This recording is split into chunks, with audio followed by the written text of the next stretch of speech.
Benito Mussolini, através de Roberto Farinacci, Galeazzo Ciano e Guido Manacorda, tentou impedir que o cardeal Eugênio Pacelli fosse eleito papa no conclave de 1939.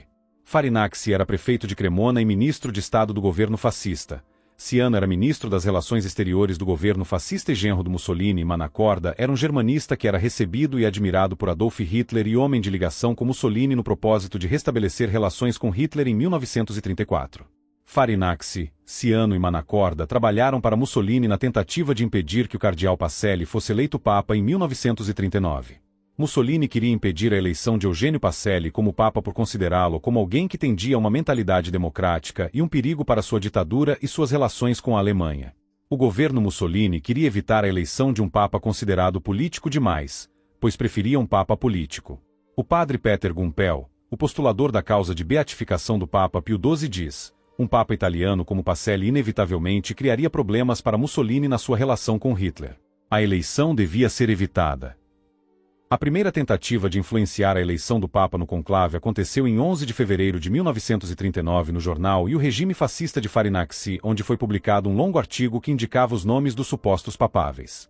O jornal indicou Pacelli, Della Costa, Marmaggi e Massimi como os favoritos. Nesse artigo, o Regime Fascista mostrou preocupação com a possível eleição de Pacelli, por estar envolvido demais nas escolhas do seu antecessor para poder se distanciar dele. Para a Santa Sé, foi uma clara manobra de influenciar a eleição do próximo Papa. Em 12 de fevereiro, Mussolini deixou Ciano livre para continuar com a ação de perturbação. No jornal Telégrafo de Livorno escreveu-se que Pacelli terá, nos primeiros escrutínios, votos muito lisonjeiros, mas que não alcançarão os 2/3 necessários, e esses votos serão, mais do que qualquer outra coisa, um reconhecimento dos seus méritos e diminuirão gradativamente. O jornal, então, fez as suas previsões. Os verdadeiros papáveis, de acordo com os documentos sugeridos por Ciano, eram os cardeais Dalla Costa e Massimi. Em suma, o candidato político, inclinado demais contra o regime, seria superado por um candidato mais conciliador, apolítico e espiritual. Em 13 de fevereiro, a polícia política do regime fascista interceptou uma conversa telefônica de Paul Gentison, correspondente do Temps, com seu editor em Paris. O governo fascista defende que, no trono de São Pedro, se sente algum pastor angelicus, que, de mãos dadas, olhando mais para o céu do que para a terra, se preocupe com as almas e seja severo na disciplina. Nesse sentido, o perfil perfeito para o regime fascista era o do cardeal Massimi. Jurista da verdadeira humildade e santidade, dizia um informativo da polícia política.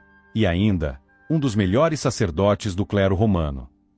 A sua candidatura cairia muito bem, porque depuraria o Vaticano de todas as escórias ambrosianas, pondo fim a todas as roubalheiras que há anos se repetem no ambiente.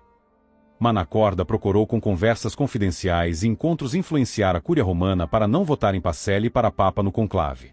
Ele correu para Roma nos dias do conclave com pretexto de colaboração com o jornal Corriere della Sera. Ele entrava como estudioso desejoso de escrever artigos e não como espião do regime. Com alguns purpurados, ele foi prudente, com outros, explícito. Ele disse ao cardeal Baudrillart para seguir um conselho de moderation, ou seja, eleger o cardeal Massimi, cujo nome circulava nos ambientes da Cúria como candidatura soutenue para Mussolini. Para obter apoio à candidatura de Massimi, Manacorda se dirigiu aos desiludidos do pontificado anterior, os muitos opositores que, como mostra a história atual, nunca faltam do outro lado do rio Tibre. Ele visitou o cardeal primaz da Espanha Goma Y. Tomás, que como representante oficioso do Vaticano junto ao governo de Burgos, muitas vezes se encontrava em uma posição embaraçosa diante do general Francisco Franco. Pacelli não ajudou como esperava. Por isso, Manacorda tentou trabalhar sobre o seu rancor. Assim fez com outros. A sua obra de convencimento não produziu o efeito esperado, e então, graças a Deus, Pacelli foi eleito Papa no conclave de 1939, adotando o nome de Pio XII em homenagem a Pio XI.